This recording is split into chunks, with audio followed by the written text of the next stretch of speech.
What would you do if you found a heavy gold ring shaped like a winged skull in the dirt? For 23-year-old waitress Chloe, picking up that piece of jewelry was a fatal mistake. Within 24 hours, the Hells Angels locked down her town, and she became their prime suspect. The town of Caliente, Nevada, wasn't a place people moved to. It was a place people ended up, flanked by barren red rock and a stretch of Highway 93 that seemed to stretch into eternity. It was a dusty pit stop for truckers, road trippers, and ghosts. Chloe Henderson had been working the late shift at the Copper Skillet Diner for 3 years, saving every wrinkled dollar bill she earned to pay her way through a nursing program in Reno. She knew every local by their coffee order and every transient by the tired look in their eyes. But the man who walked into the diner at 11:45 p.m. on a wind-blown Tuesday didn't look tired. He looked like a storm looking for a place to break. The bell above the door didn't just jingle. It slammed against the glass as he pushed his way inside. He was a mountain of a man, clad in heavily scuffed dark denim and a thick leather vest. The air in the diner instantly seemed to grow cold. Chloe, wiping down the laminated surface of the counter, froze. She didn't need to be a biker aficionado to recognize the infamous Death Head logo, the winged skull embroidered on the back of his vest. Above it, the top rocker read Hells Angels, and below it, the bottom rocker declared Oakland. He didn't look at her. He didn't look at anyone.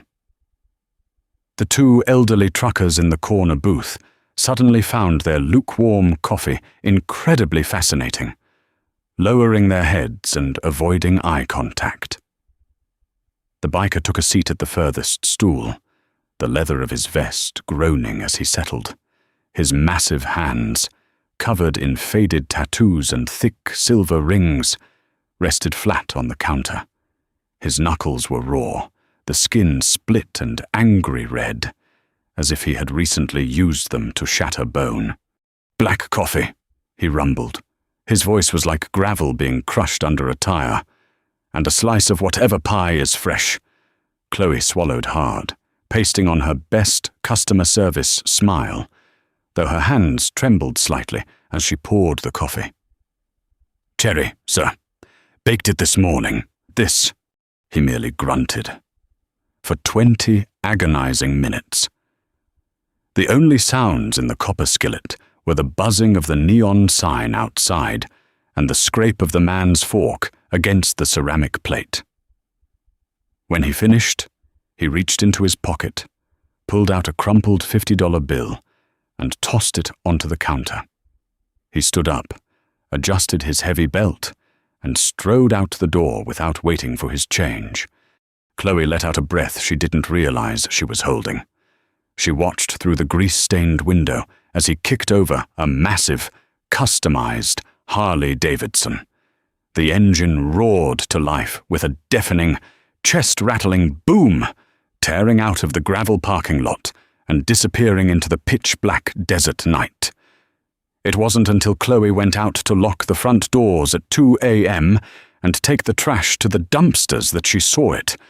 The wind had picked up, swirling desert dust around her ankles.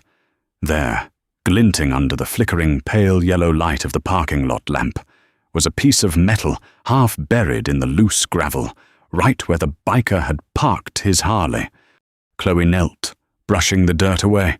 It was a ring, but calling it a ring felt like a profound understatement.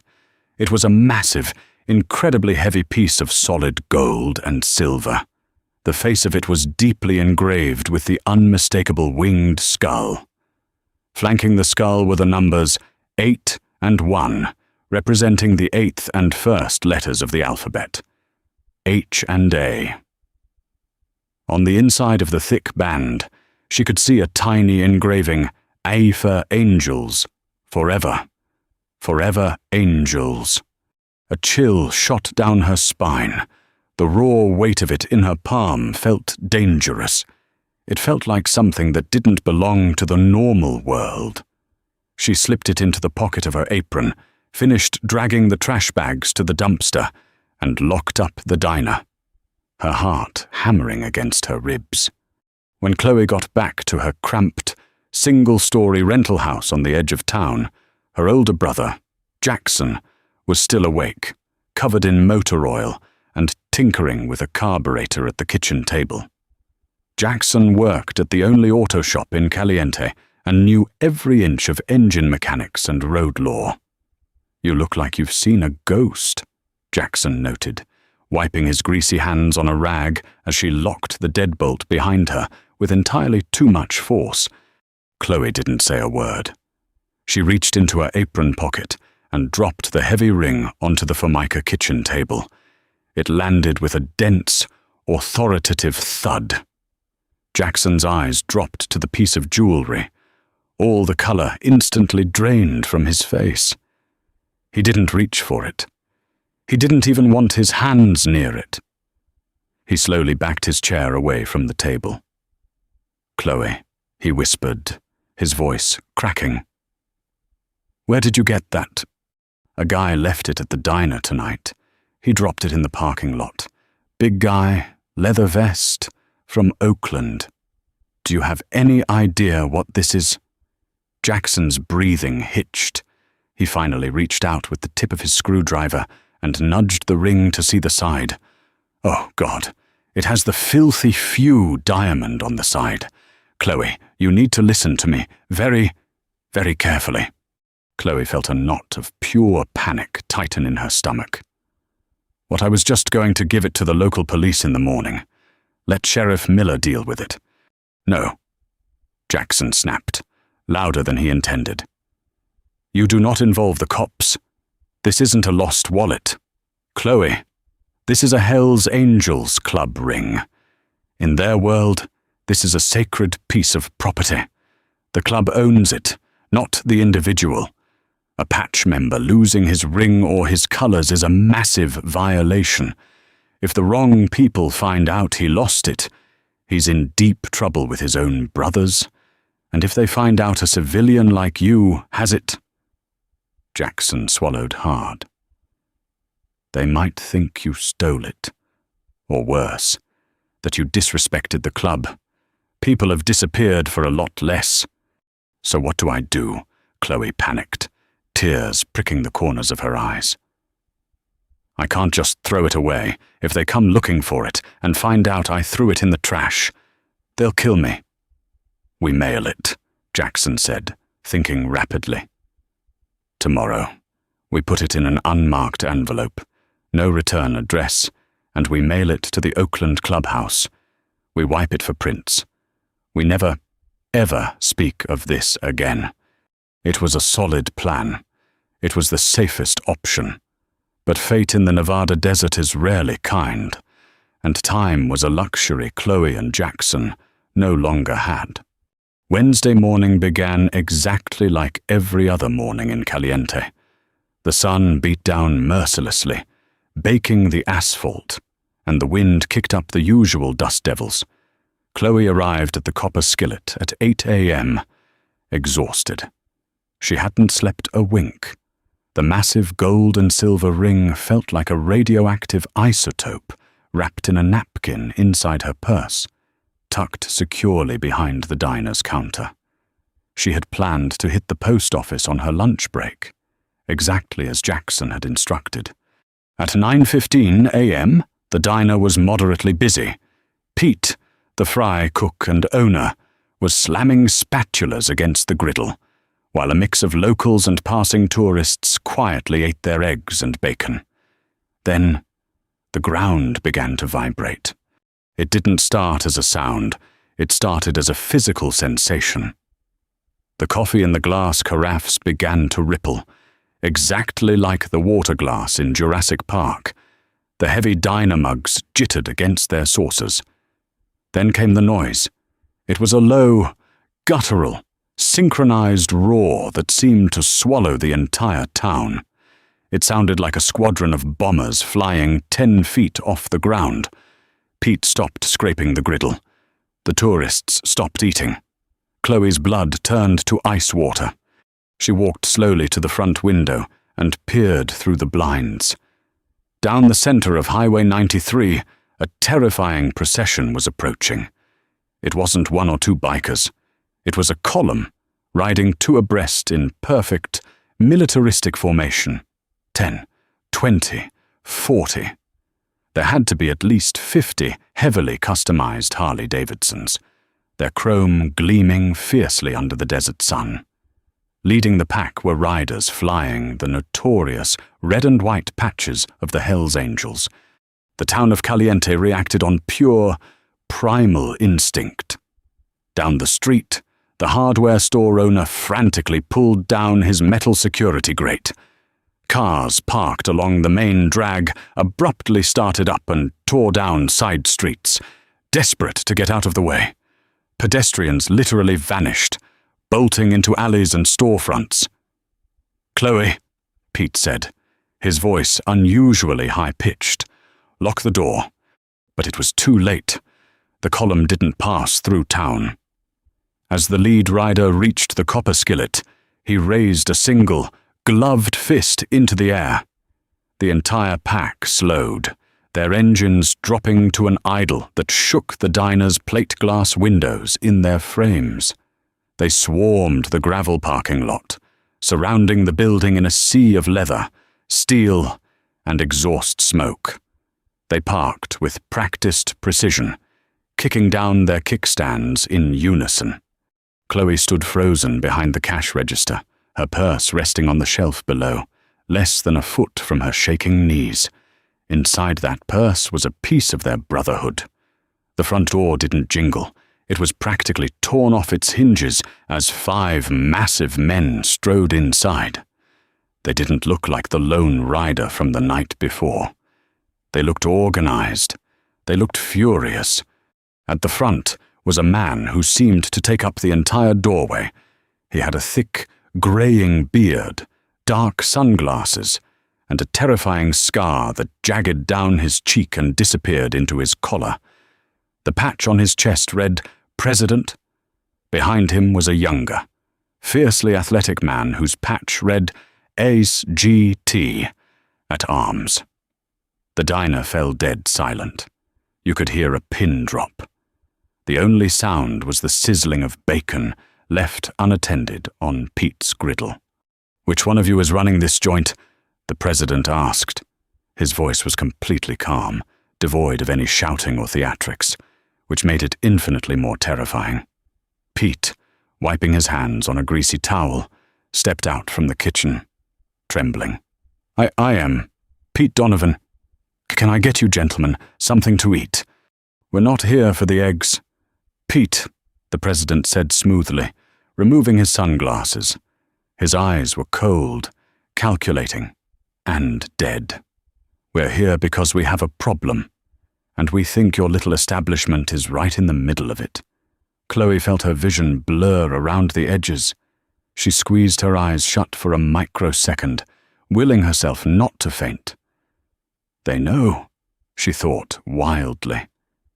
"They know I have the ring." The sergeant-at-arms stepped forward, slamming a heavy combat boot onto the bottom rung of a bar stool. "Last night, one of our brothers rode through this town. Big guy. Name's Bear. O'Connor. He stopped here around midnight for coffee." Chloe's heart stopped. She nodded slowly, instinctively, before she could stop herself. The sergeant-at-arms locked eyes with her. "You served him, sweetheart." Yes," Chloe whispered, her vocal cords feeling like sandpaper. "Black coffee, cherry pie, cherry. Well, ain't that sweet," the president said, his voice dropping an octave. "Here's the problem. Chloe. Bear never made it to his destination. A trucker found him this morning, dumped in a dry wash about 8 miles south of here. Somebody ran him off the road. Somebody took a crowbar to his skull. He's in a medically induced coma at the county hospital. The room spun. Chloe gripped the edge of the counter so hard her knuckles turned white. The biker from last night hadn't just carelessly lost his ring. He had been ambushed. Now, the president continued, taking a slow step closer to the counter, his massive frame towering over Chloe. Bear is a tough son of a bitch. Whoever hit him, it wasn't a fair fight. They left his bike, they left his wallet, but they took something else. They took his club ring. Chloe stopped breathing. The air in the diner felt utterly devoid of oxygen. The ring in her purse suddenly felt like it weighed 1,000 pounds. "We track our own," the sergeant-at-arms growled, leaning over the counter so close Chloe could smell the stale tobacco and peppermint on his breath. "Word on the highway is, some local desert rats were eyeing him when he rode through. We think whoever ambushed him watched him leave this diner. We think whoever took his ring is right here in Caliente." The president slammed his massive, ring-covered hand flat on the laminated counter, making Chloe jump violently. "So I'm going to ask you once, sweetheart, and you better think very, very carefully before you answer. What did you see last night? Who was in here? And do you know anything about a gold-winged skull?" If Chloe told the truth, if she reached into her purse and handed them the ring, they wouldn't believe she just found it. Not after learning their brother had been brutally beaten and robbed.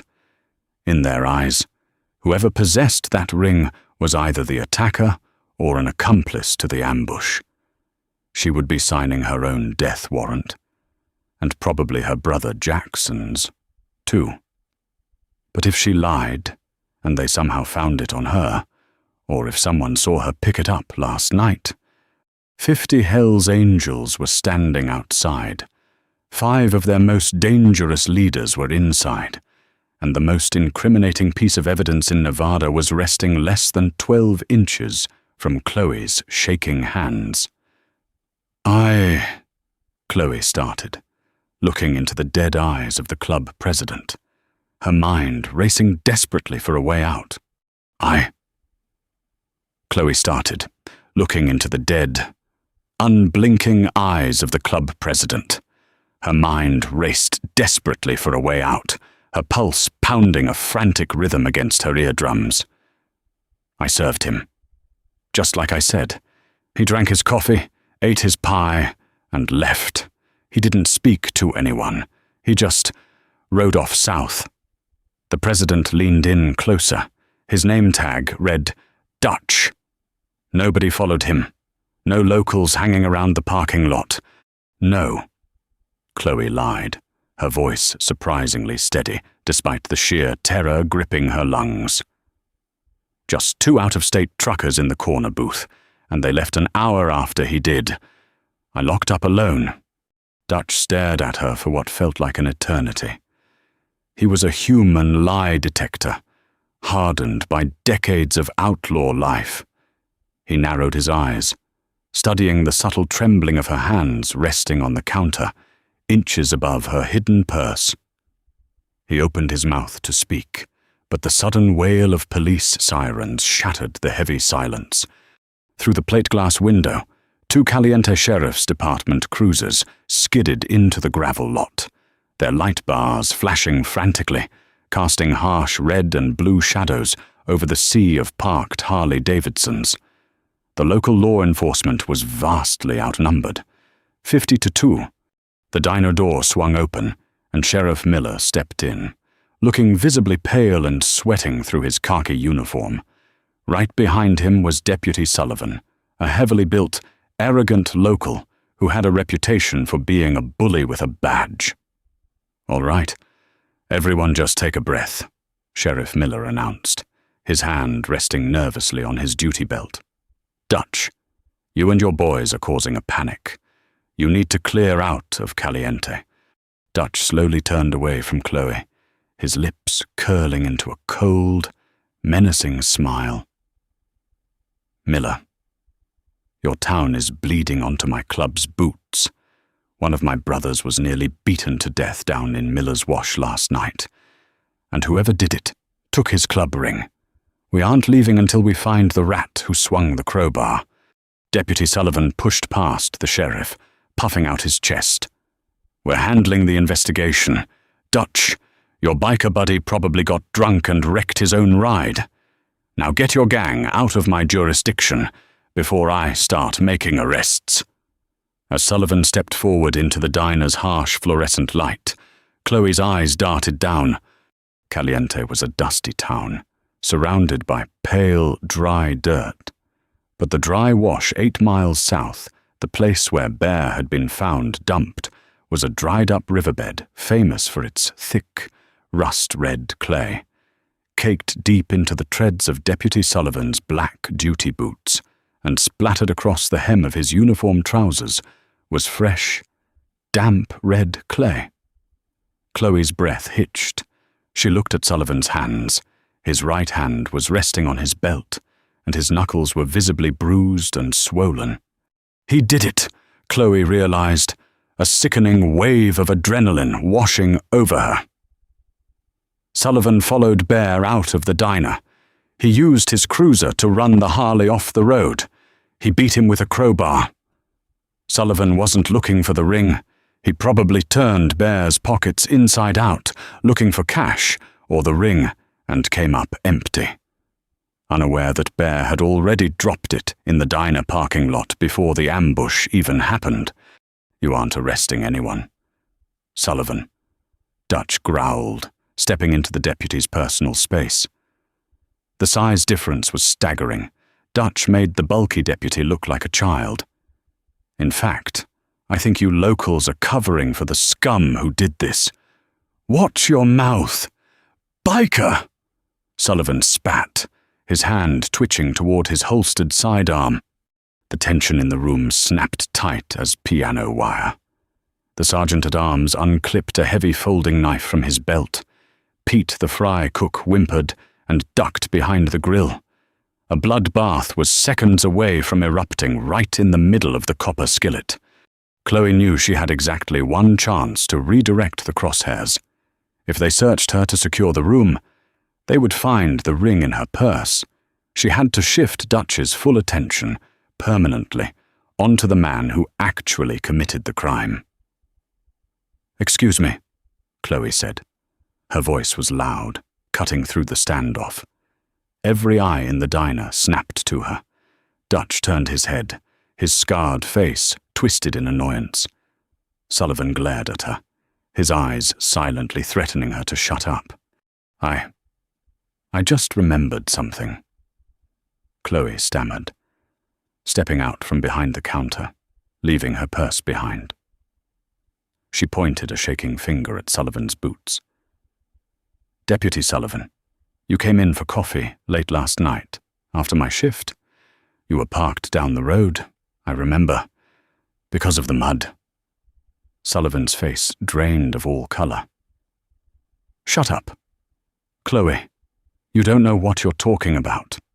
"The red clay," Chloe continued, her voice gaining strength as she looked directly at Dutch. "There's no red mud in town. It hasn't rained here in a month. The only place with wet red clay right now is the underground spring down at Miller's Wash, exactly where your friend was found." Dutch's eyes slowly tracked down to Deputy Sullivan's boots.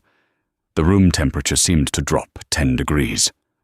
The sergeant-at-arms moved with terrifying speed, stepping laterally to block the diner's exit. Sheriff Miller looked at his deputy, shock registering on his face. "Sullivan, were you out at the wash last night?